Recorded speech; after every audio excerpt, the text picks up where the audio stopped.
حضرت علی المرتضیٰ ایک جری انسان تھے، اور وہ علی تھے جن پر انسانیت رشک کرتی ہے، اور مولا علی وہ ہستی تھے کہ میرے مصطفیٰ کریم صلی اللہ تعالی علیہ وسلم نے فرمایا اس کے دیدار کو تو فرشتے بھی آیا کرتے ہیں نا، بڑا آدمی۔ اور پھر امیر المومنین خلیفۃ المسلمین حضرت علی، خود مولا علی نے حضرت قاضی شریح کو قاضی بنایا، چیف جسٹس بنایا، اپنے ہاتھوں سے تعیناتی کی۔ حضرت مولا علی رضی اللہ تعالیٰ عنہ کی زرہ گم ہو گئی، کافی دیر گزر گئی تو ایک یہودی کے پاس وہ زرہ آپ کو نظر آئی۔ حضرت علی نے ڈائریکٹ اس سے چھین نہیں لیا، حالانکہ امیر المومنین تھے، لیکن حضرت علی نے آئینی رستہ اختیار کیا، قانونی رستہ۔ قاضی صاحب کی عدالت میں مقدمہ کیا کہ فلاں یہودی کے پاس میری زرہ ہے اور وہ چوری ہو گئی تھی، گر گئی تھی، گم گئی تھی، مجھے دلائی جائے۔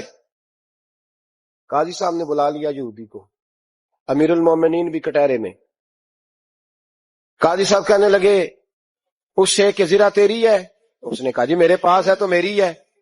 قاضی صاحب کہنے لگے حضرت علی سے گواہ آپ کو دینے پڑیں گے کیونکہ مقدمہ آپ نے کیا ہے، اگرچہ وہ امیر المومنین ہے، گواہ امیر المومنین آپ نے دینے ہیں کیونکہ مقدمہ آپ نے دائر کیا ہے۔ تو حضرت علی کہنے لگے میرا بیٹا حسن گواہی دے گا کہ میری ہے، اور میرا غلام کمبر گواہی دے گا۔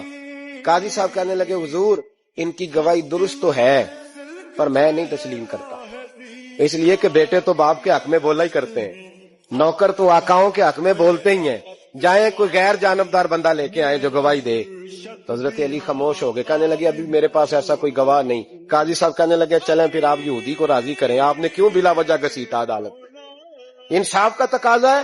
تو حضرت علی قریب گئے، کہنے لگے بھیا ناراض نہ ہونا، زرہ تو میری ہے، ناراض نہ ہونا، میں نے غلط مقدمہ نہیں کیا، علیحدہ بات ہے کہ میرے پاس گواہ نہیں تو میں کوئی بے انصافی نہیں کر سکتا، تو میرے ساتھ چل تجھے کھجوروں کا حلوہ کھلاتا ہوں تاکہ تو راضی ہو جائے۔ وہ یہودی کہنے لگا میں نے قاضی صاحب کا انصاف دیکھا اور جناب علی کا انصاف کے لیے کھڑا ہونے دیکھا تو میں مولا علی کے قدموں میں بیٹھ گیا۔ میں نے کہا علی جب تیری یہ شان ہے تو محمد عربی کا کیا مقام ہوگا، میں نے کلمہ پڑھنا شروع کر دیا۔ دیکھیں نا تقاضا پورا کیا ہے حضرت علی نے۔